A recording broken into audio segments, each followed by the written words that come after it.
இன்று ரமலான் 2025 ரமலான் பிறை 28 ரமலானுடைய கடைசி கட்டத்திலே இருக்கிறோம். இன்னும் ஒரு சில தினங்களில் பெருநாளை நாம் சந்திக்கப் போகிறோம்.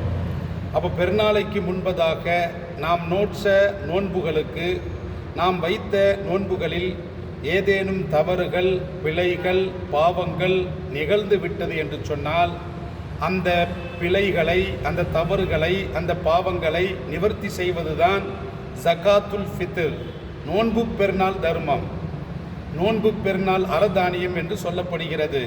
அப்போ இப்படிப்பட்ட அந்த நோன்பு பெருநாள் தர்மத்தை நாம் ஏழைகளுக்கு வழங்குகின்ற பொழுது நாம் நோன்பில் செய்த சிறு பாவங்கள், சிறு தவறுகள், சிறு பிழைகள் மன்னிக்கப்படுகின்றன. எனவே அப்படிப்பட்ட அந்த நோன்பு பெருநாள் தர்மத்தை நாம் ஏழைகளுக்கு வழங்கிட வேண்டும்.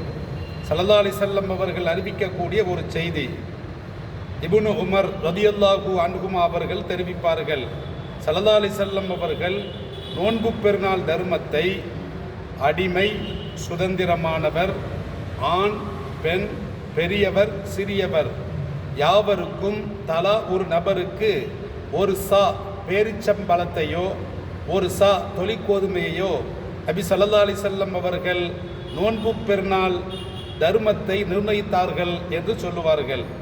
ஒரு சா என்பது நமதூர் வழக்கப்படி 2.25 கிலோ தானியங்களை, அதாவது நாம் எதை சாப்பிடுகிறோமோ, நாம் கோதுமையை சாப்பிட்டால் 2.25 கிலோ கோதுமையை கொடுக்க வேண்டும். நாம் அரிசியை சாப்பிட்டால் 2.25 கிலோ அரிசியை நாம் கொடுக்க வேண்டும். நாம் பார்லி சாப்பிட்டால் 2.25 கிலோ பார்லியை நாம் வழங்க வேண்டும். அல்லது நாம் பேரிச்சம்பழங்களை சாப்பிட்டால் 2.25 கிலோ பேரிச்சம்பழங்களை நாம் வழங்க வேண்டும். அல்லது உலர்ந்த திராட்சையை நாம் சாப்பிட்டால் 2.25 கிலோ உலர்ந்த திராட்சையை நாம் வழங்க வேண்டும். ஒரு நபருக்கு 2.25 கிலோ. ஒரு குடும்பத்திலே அவர் யாருக்கு ஜீவனாம்சம் கொடுப்பது கடமையோ அப்படிப்பட்ட அந்த குடும்ப உறுப்பினர்கள் என்று சொன்னால் எனக்கு எனது பெற்றோர், எனது மனைவி, எனது மக்கள், அப்போ இவர்களுக்கு நான் ஜீவனாம்சம் கொடுப்பது கடமை.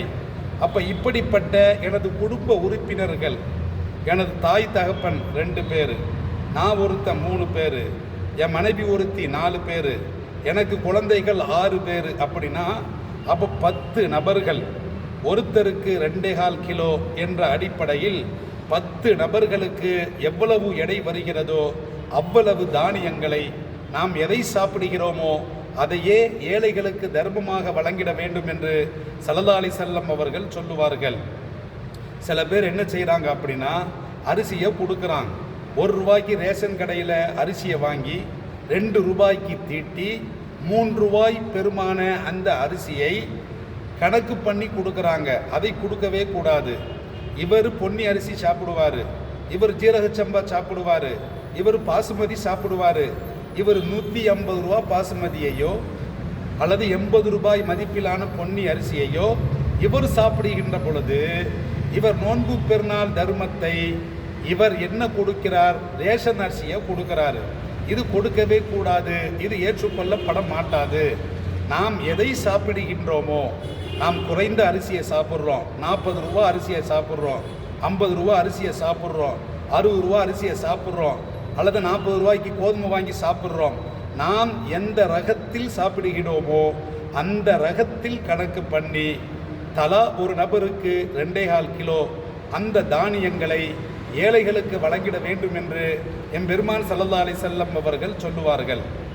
ஏழைகள் என்று சொன்னால் பரம ஏழைகள், அன்றாட காட்சிக்கு கூட ஒன்றுமே இல்லாத, கையேந்தக்கூடிய நிலையில் இருக்கக்கூடிய பரம ஏழைகள்.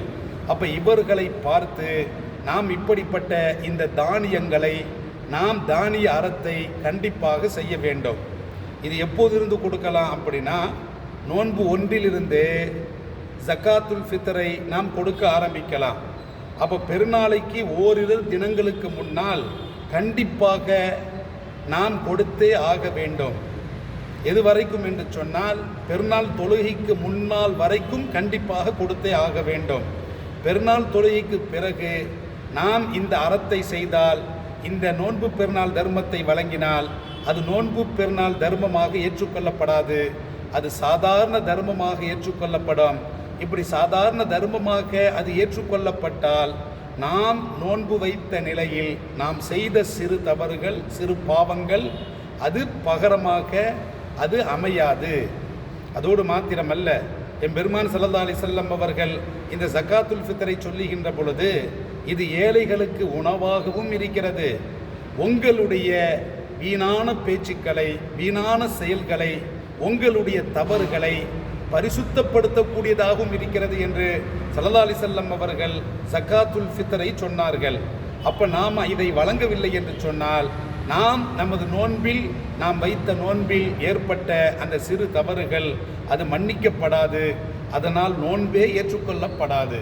எனவே இந்த நோன்பு பெருநாள் தர்மத்தை கண்டிப்பாக, கட்டாயமாக குடும்பத்தில் எத்தனை நபர்கள் இருக்கிறார்களோ நமது குடும்பத்தில் ஒவ்வொருவருக்கும் தலா 2.25 கிலோ அரிசியையோ, கோதுமையையோ, பேரிச்சம்பழத்தையோ, உலர்ந்த திராட்சையோ, அல்லது பார்லியையோ, அல்லது பாசுமதியையோ, அல்லது பொன்னி அரிசியையோ, நாம் எதை சாப்பிடுகின்றோமோ அதை கண்டிப்பாக கொடுத்தே ஆக வேண்டும்.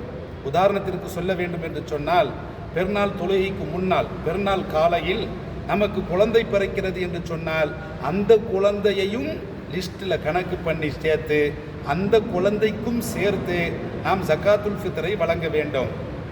இப்னு உமர் ரலியல்லாஹு அன்ஹுமா அவர்கள் என்ன செய்வார்கள் என்று சொன்னால், தனது பணியாளர், தமக்கு பணி செய்த அந்த பணியாளர் நாஃபி ரலியல்லாஹு அன்ஹு அவர்களுக்கும் ஜக்காத்துல் ஃபித்ரை கொடுத்திருக்கிறார்கள்.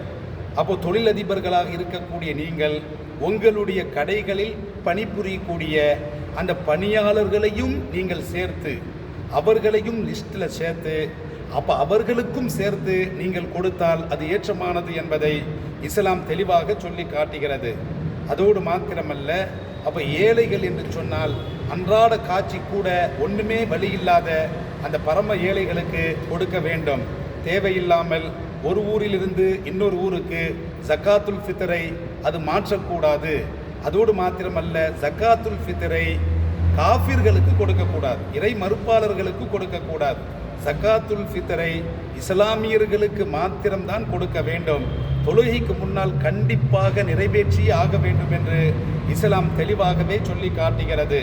ஜக்காத்துல் ஃபித்ரை நாம் தனி நபர் ஒருவருக்கு 10 நபர் சார்ந்த அந்த ஜக்காத்துல் ஃபித்ரை மொத்தமாகவும் கொடுக்கலாம், அல்லது பிரித்தும் கொடுக்கலாம். 2.25 கிலோ ஒருத்தருக்கு ஜக்காத்துல் ஃபித்ர் கடமை, அதை ஒட்டுமொத்தமாகவும் கொடுக்கலாம். அல்லது 10 நபர்களுக்கு உண்டான அந்த ஜக்காத்துல் ஃபித்ரை ஒரு நபருக்கும் கொடுக்கலாம். அல்லது ஒருவருடைய ஜக்காத்துல் ஃபித்ரை பிரித்து 2 பேர் 3 பேருக்கு கொடுக்கலாம். நாம் தேவையை அறிந்து, மக்களுடைய அந்த சூழலை அறிந்து நாம் ஜக்காத்துல் ஃபித்ரை கண்டிப்பாக நிறைவேற்றியே ஆக வேண்டும். இது ஒன்று பாக்கியாக இருக்கிறது. இதையும் நாம் நிறைவேற்றிவிட்டால் இன்ஷா அல்லாஹ் நமது நோன்புகள் ஏற்றுக்கொள்ளப்படும். நாம் நோன்பில் செய்த அந்த பிழைகள் மன்னிக்கப்படும். ஏனென்று சொன்னால், நோன்பு வச்சவர் அந்த நோன்பில் தவறுகள் அவரை அறியாமல் செய்துவிட்டால் அந்த நோன்பு என்ன ஆகும் அப்படின்னா, பூமிக்கும் வானத்திற்கும் இடையே தொங்கிக் கொண்டிருக்கும். இறைவனிடத்திலே அது ஏற்றுக்கொள்ளப்படாது. இந்த தானிய தர்மத்தை, ஜக்காத்துல் ஃபித்ரை கொடுத்த உடன் தான் அது இறைவனை கடந்து இறைவனால் ஏற்றுக்கொள்ளப்படும் என்பதை இஸ்லாம் தெளிவாக சொல்லி காட்டுகிறது. ஜக்காத்துல் ஃபித்ரை நாம் வழங்குவோமாக, நன்மைகளை பெறுவோமாக, நோன்பின் பரிபூர்ணத்தை அடைவோமாக. வஸ்ஸலாம்.